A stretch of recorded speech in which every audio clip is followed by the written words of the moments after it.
Hello, my name is Jane. In this video, I'll be explaining to you how a multiliteracy pedagogy has impacted on my GalleryWalk presentation and my future teaching practice as an educator. Before I answer that question, I have to take you back to 2002. So when I was 13, my dad asked me one of the most important questions he's ever asked in my life. Jane, would you like to go to Canada and study English? And I said, sure, why not? So I came to Canada in 2002, starting grade 8. There were many challenges that I had to overcome. One of them was a language barrier, so I had to learn how to speak, how to listen, and how to write in English. Also, another challenge I had to overcome was to make new friends. So coming to Canada, I had to make Canadian friends and also made international friends, and through that I found who I was and I discovered my identity. So with my personal experience and what I have observed at Claremont and at other high schools in other districts, I've noticed the growth of ELL student population is increasing dramatically. The students in the classrooms are very diverse. They are from different multicultural backgrounds, and English is not their first language necessarily. In Saanich School District, there are 323 international students out of 6,854 student total. And Surrey School District, there are about 35 to 40% ELL student population out of 69,738 student total. That is about 25,000 students who are English language learners. The first point I want to make is students' pluralities. Students have different cultures, backgrounds, and they're used to different learning approaches. They also have different previous experience as a student. For example, the education system in Korea is very academically driven. Students are ranked by their grades, and their grades determines which university they are allowed to go. And the students' goals are to go to a good university. There are a lot of competitions going on within students and also within teachers and within schools. So students who are used to competitive and independent learning experience, when they come to Canada, they have to learn to work with others and learn through collaborative and cooperative manners. The second point is to use the affordance of digital-based technologies. Digital-based technologies are available and very interactive. These technologies can help every student to be engaged in class. The digital-based technologies also make the multimodality possible. There are many ways to communicate and deliver lessons to students. Therefore, every student in classroom, including ESL students, can participate in classroom activities through digital-based technologies. Third point is consuming and creating knowledge through multiple forms of communications, including writing, reading, speaking, listening, viewing, and representing. For ESL students, it's very difficult to learn new materials in English. In order to solidify their cognitive domain, they need multiple ways to interact. And this ties onto the last point of consuming and composing a multimodal text for learning.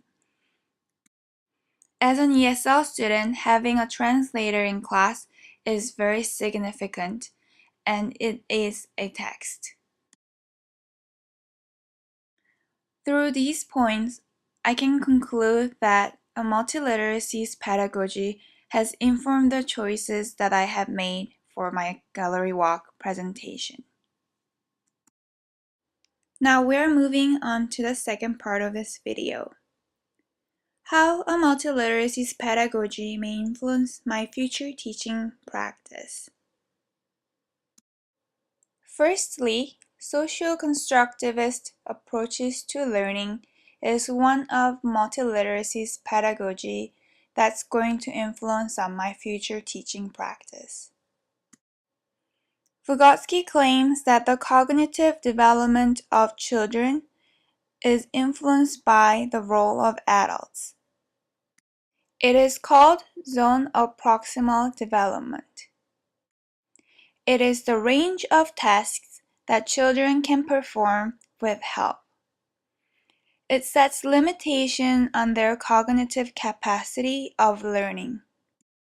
Therefore, as a teacher, we need to provide scaffolding and frameworks to our students so that they can increase their learning and problem-solving abilities and enhance their cognitive domain. In my future teaching, I'm going to apply scaffolding through giving demonstrations, giving complex tasks with small, simple steps, giving guidelines, and integrating technology, also asking good questions, and finally giving frequent feedbacks to my students. Another psychologist who had a great research on cognitive development was Piaget. He claims there is a process called adaptation, which is to adjust our schemes and experience to each other in order to maintain a state of equilibrium. Adaptation requires two processes. One is assimilation. It responds to an object, physical or mental, with existing schemes. The other process is accommodation. It is to adjust existing schemes to respond to a new object or event.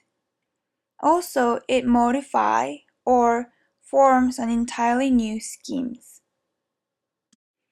Therefore, as an educator, it is important to know where your student's cognitive domain is at, and when teaching new materials, it is crucial to know that if your students have the right psychomotor skills to assimilate or accommodate them.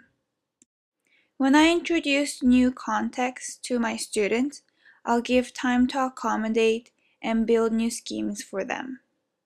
Also, when I teach something in recursive manner, I'll use a simulation process so my students can enjoy and not get bored while they're learning. Second point that a multiliteracy pedagogy addresses, and also that's going to influence on my future teaching practice, is what it means to be literate in your subject area.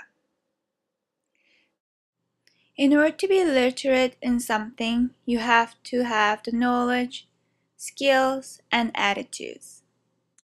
My teaching subject is mathematics.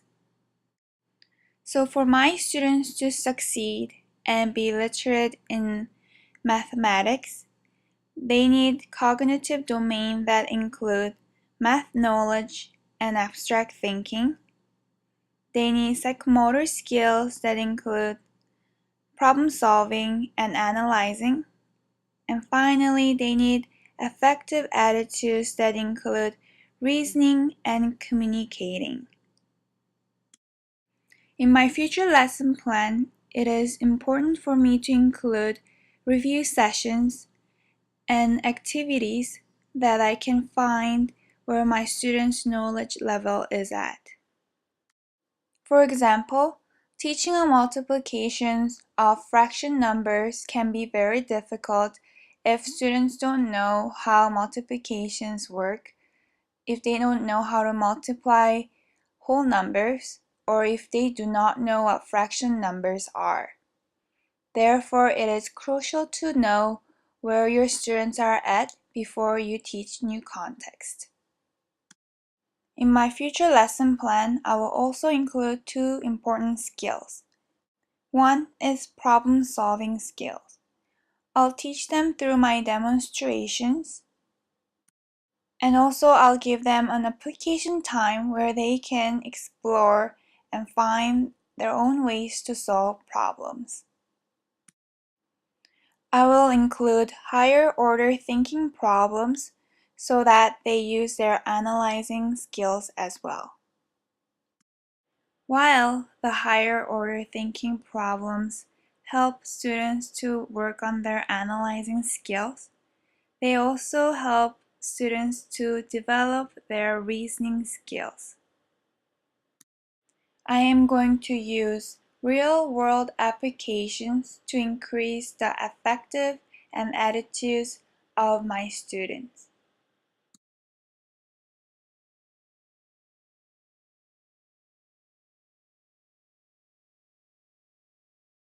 I can bring in movie clips where the main character makes a lot of money, and I can teach them how the finance works and how the math is all behind it. I can teach my students how to play chess or a card game, and meanwhile I can teach them how probabilities and statistics all apply within them.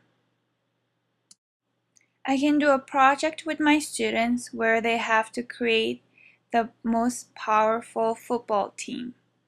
They get to select their football players and they have their own budgets to work with.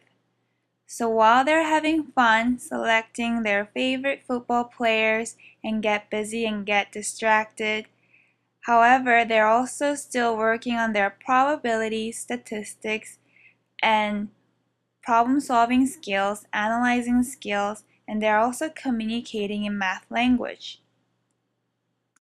The third point is consuming and composing multimodal texts for teaching. I personally experience what it's like to be an ESL student. Therefore, I understand how important it is to apply differentiated teaching in the lesson. Therefore, I need multiple ways to interact with my students, and by that, I need multimodal text. Textbook is not the only text we use in classroom. The classroom setting itself is a text. So I'm going to have a welcoming classroom setting that all of my students feel welcomed and safe. I'm going to use both intertextual and intratextual text in my classroom. For students who are gifted or if they are eager to learn outside of classroom, they can continue their learning through intertextual text. Also, for students who are lacking cognitive domain for certain concepts and ESL students who are struggling in the classroom, they can continue and enhance their learning through intertextual text. While I'm planning my future teaching practice, it is crucial for me to level my text effectively. For example, if I want my students to graph on GeoGebra, I will teach them how to graph using pencils and paper first. Then I'll teach them how GeoGebra works. That way, they can picture what the graph would look like before graphing on GeoGebra. Then they will learn how to work with GeoGebra and not get overwhelmed while they're learning how to graph. And then they can successfully perform how to graph on GeoGebra. This is one of my examples where I selected texts that support each other, and also I level them so I can teach my materials effectively to my students. The last multiliteracy pedagogy addresses that's also going to influence on my teaching is designing balanced short and long-term experiences. That's also including authentic assessment for learning for my students. When I was interviewing a vice principal at Surrey School District for Carrie's extension assignment, he told me that students' motivations are based on teacher. Because of accessibility of information, students are no longer dependent on adults for learning. Therefore, as an educator, it is important to know that we are here to motivate them and also teach them how to self-regulate and self-discipline. I am going to use Bandura's theory on self-efficacy. I'm going to have my students to set short and long-term goals. I'm going to help my students to scaffold a reasonably challenging goals for them so they feel motivated. I'm going to supply them with some strategies and text and teach them how to self-regulate and self-discipline.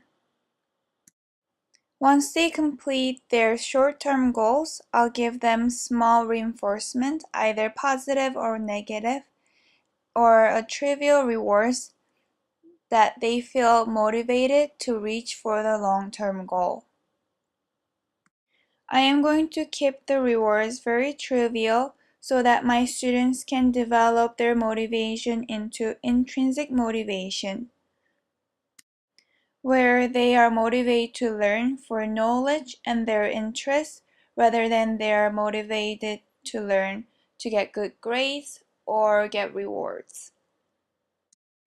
Through looking at my students' short-term goals, whether they have accomplished them or not, I get to informally and formally assess them. Since the goals were set by students, they should feel fair when it comes to assessment. Every class, I am going to assess my students informally, where I get to learn where they are at, and also I can give them feedbacks without impacting on their grades. I am going to have a lot of formative assessment where I can give feedbacks to my students. I am going to minimize summative assessment. However, when it's necessary, for example, final exams and midterms, I will use them for summative assessment. Through my personal experience and what I have learned from this semester, I have realized how significant the multiliteracy's pedagogy is. And this is a presentation how a multiliteracy's pedagogy has informed the choices I have made for my GalleryWalk presentation and also how it's influencing on my future teaching practice. Thank you.